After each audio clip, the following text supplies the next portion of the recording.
Hey, aujourd'hui on se retrouve pour une nouvelle vidéo blabla. Et dans cette vidéo blabla, comme vous avez vu dans le titre, nous allons interviewer une nouvelle artiste. Mais qu'est-ce que c'est? Quel domaine on va interviewer? Nous allons interviewer un domaine assez particulier parce qu'on a tendance à pas spécialement trop y prêter attention à ce genre de domaine, alors que c'est un domaine comme hyper artistique et hyper intéressant. Donc nous allons interviewer, comme vous avez vu dans le titre, une tatoueuse. Et oui, alors je vous prie d'accueillir sur cette interview Magali, plus connue sous le nom sur les réseaux sociaux Magali Garnier Tattoo. Vous mettez son compte Instagram juste là. Et d'ailleurs, comme d'habitude, tous ces réseaux sociaux sont en barre d'infos, donc n'hésitez pas à les checker pour aller voir ce qu'elle réalise et ce qu'elle fait. Et on remercie aussi bien évidemment Magali qui a pris le temps de répondre à toutes nos questions, et ça fait super plaisir déjà d'apprendre à la découvrir et de la faire interviewer sur cette émission. Sur ce, on me laisse avec la suite de la vidéo et c'est parti.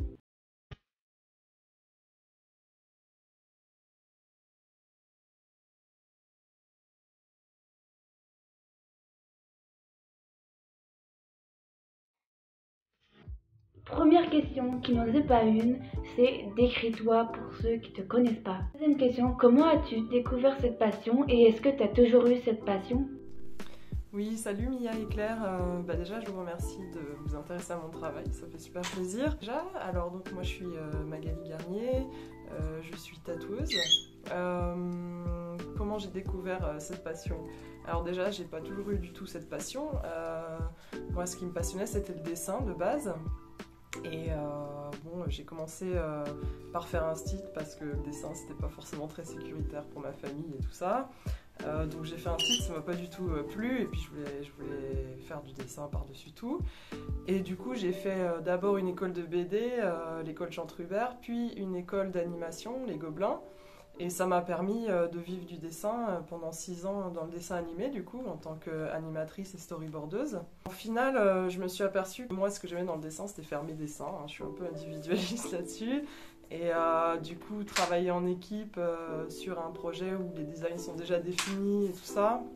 En plus, le métier de storyboarder ou d'animateur, t'as pas le temps de peaufiner un dessin, en fait, t'en fais plein assez rapidement, donc après c'est le plaisir de faire de l'animation et du storyboard, c'est autre chose, mais voilà, moi ce qui me plaisait c'était faire genre un dessin bien fini et si possible avec mon style, donc du coup l'animation c'était pas forcément ça. En plus dans l'anime on passe beaucoup de temps seul devant son PC, ça aussi ça me gonflait un petit peu. Donc voilà, j'avais besoin de quelque chose de plus artisanal, de plus proche de moi, ce que j'aime faire, et peut-être plus aussi au contact avec les gens, et du coup le tatouage... En fait, en essayant de trouver des métiers où je pouvais en vivre, c'est le tatouage qui s'est dégagé. Et comme j'aimais bien le tatouage, ça tombait bien.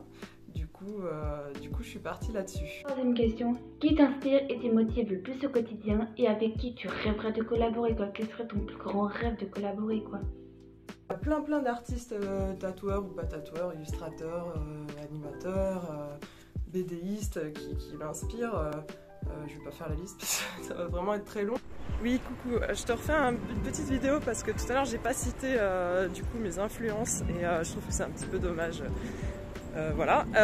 Du coup, je dirais que j'étais beaucoup influencée par des dessinateurs de BD déjà, comme Loisel, Vatine, Claire Wendling. Plein d'autres qui m'ont beaucoup influencé. J'ai commencé à dessiner en recopiant leurs dessins. Et ensuite, quand j'ai fait les études, j'ai un petit peu plus vu les auteurs classiques. J'ai découvert Mucha, Klimt, ce genre de Egon Schiele. Voilà, donc ça c'est des artistes dont j'apprécie de fou leur travail. Bouguereau en peinture. Et puis après, dans le monde du tatouage, il y en a énormément qui font un travail de dingue. Je pense à des énormes artistes comme Shige, ou pour on va dire plus accessible, mais voilà, des gens dont j'apprécie le travail et que j'ai pu rencontrer, Caroline Karénine, Cheda. Mon mentor Thomas Boulard qui m'a appris la technique cette année et qui m'aide aussi en dessin. Plein d'autres, Amina Kat, dont j'adore le travail, qui est en Russie. Voilà, enfin il y en a vraiment beaucoup, mais pour en citer quelques-uns, ça serait ceux-là. Et voilà, puis j'en oublie plein, mais voilà, au moins j'en ai cité quelques-uns et c'était important. Ce qui me motive au quotidien, bah, ça va être de rencontrer des personnes, ça c'est cool, de réussir à faire un truc qui leur plaît. Troisième question, as-tu un rituel que tu fais à chaque fois que tu pratiques ta passion ou partages ta passion sur les réseaux sociaux? Bah, le tatouage c'est hyper stressant, enfin pour moi en tout cas, parce que bah, tu vas tatouer la peau de quelqu'un, ça va être à vie. Donc ouais, j'ai grave le trac en fait à chaque fois, même si je le montre pas forcément.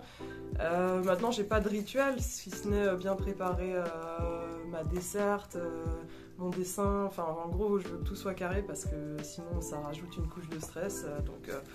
Voilà, c'est pas vraiment un rituel, mais c'est ça qui me permet de me rassurer, de me dire que ça va le faire et que je vais faire quelque chose qui va plaire à la personne.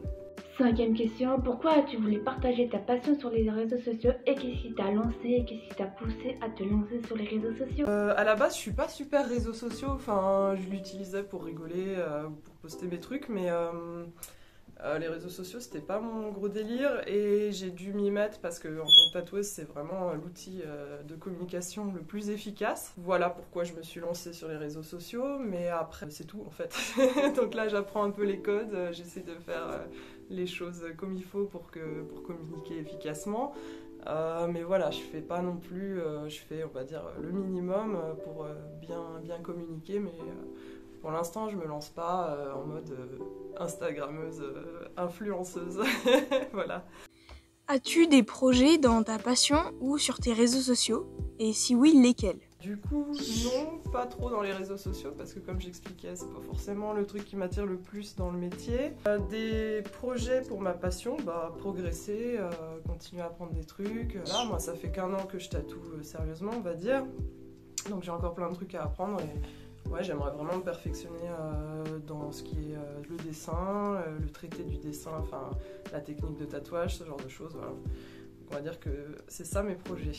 Avec quel matériel de tatouage as-tu débuté? J'ai tatoué ma première cliente, qui est une amie qui se reconnaîtra, avec une machine à bobine ou une coil, comme on appelle. C'est les vieilles machines, enfin les premières machines, on va dire, modernes du tatouage, qui sont extrêmement bruyantes, assez lourdes et qui vibrent beaucoup.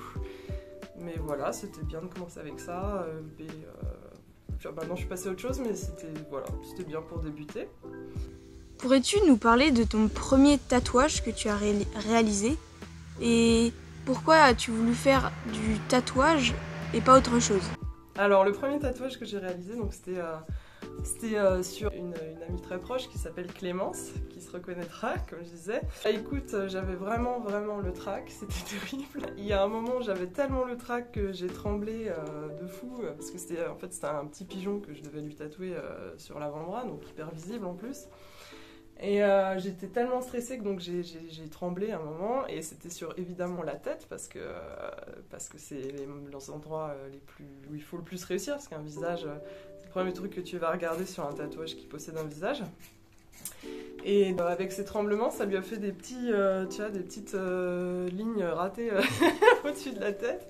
Et bon, ça lui a fait un petit plumage et on a bien rigolé avec ça. En gros, il était pas loupé ce tatou. C'était un premier tatouage et c'est un super souvenir avec elle.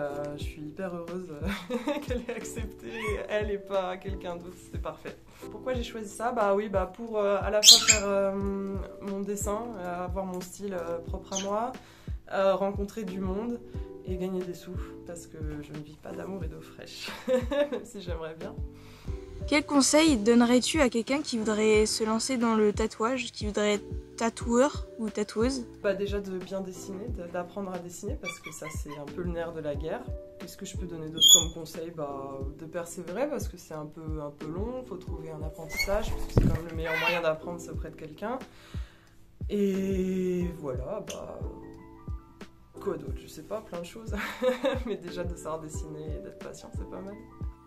As-tu des suggestions de comptes Instagram, comptes TikTok, comptes YouTube ou encore des musiques, des livres, etc. J'en ai plein, mais genre beaucoup trop, donc je saurais pas lister ici tous ces comptes, mais ouais, non, mais j'ai énormément de gens dont j'apprécie le travail. Bah, je peux pas faire une liste, c'est trop long. Voilà, désolée.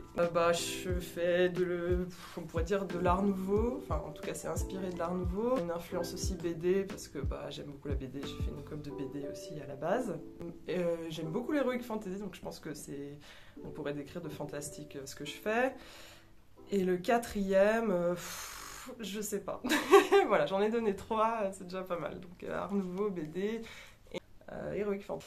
Et j'espère que mes oiseaux ne t'ont pas trop dérangé. Je vais quand même te les présenter si tu veux. Bon, il y en a qu'un des deux qui a voulu venir, alors je te la présente. C'est Aria, ma petite. Voilà, bah, elle s'est barrée déjà, donc c'était vite fait. Salut!